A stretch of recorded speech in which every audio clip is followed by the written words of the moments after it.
Hello and welcome to another episode of What's Next with Kevin and Katie. And sadly, it's just Kevin today because Katie is on the road. And how often does that happen that one of your colleagues is somewhere and... Hello? Well, Katie, you can't be here. You're somewhere else. Hi.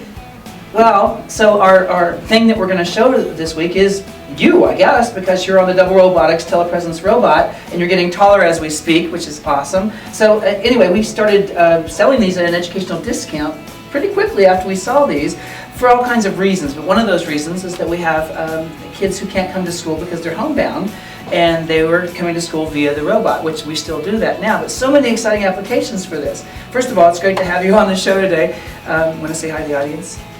Hi. So tell me a little more about the robot. Yeah, so we originally introduced the robot for medically homebound students in education, but since then, schools and education have found great ways of using the robot for everything from virtual field trips to attending conferences. We have administrators who use the robot for a variety of activities in their buildings.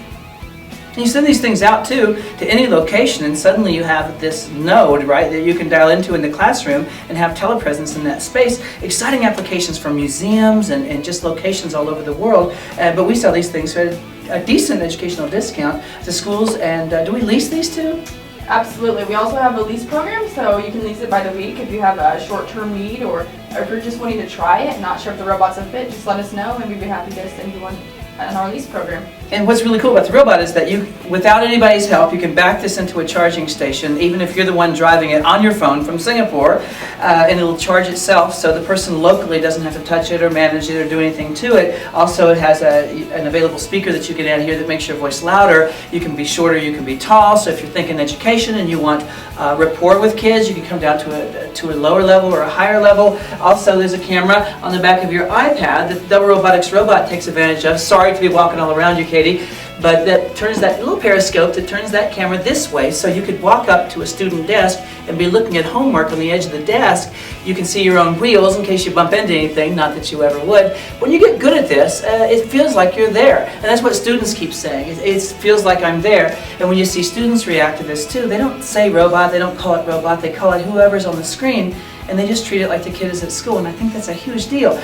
Personally, I love this thing, Katie, because I have one in my house. It stays in my baby room because I'm on the road all the time and I have a new baby and I want to be there. And this gives me a way to be there for story time or to sing a song to my kid or just to sort of be as available as I possibly can. Loving this thing. We sell these things. If schools want to get in touch with us, they would get a hold of you. Absolutely. And if they go at Twitter, at SDAC on Twitter, so at ESSDACK, they say something there, you're going to see it right away. And your email address? katieg, K-A-T-I-E-G, at ESSDACK.org. Get a hold of us and find out more about these, and maybe you want to try one out and just see if it's for you. See you next time.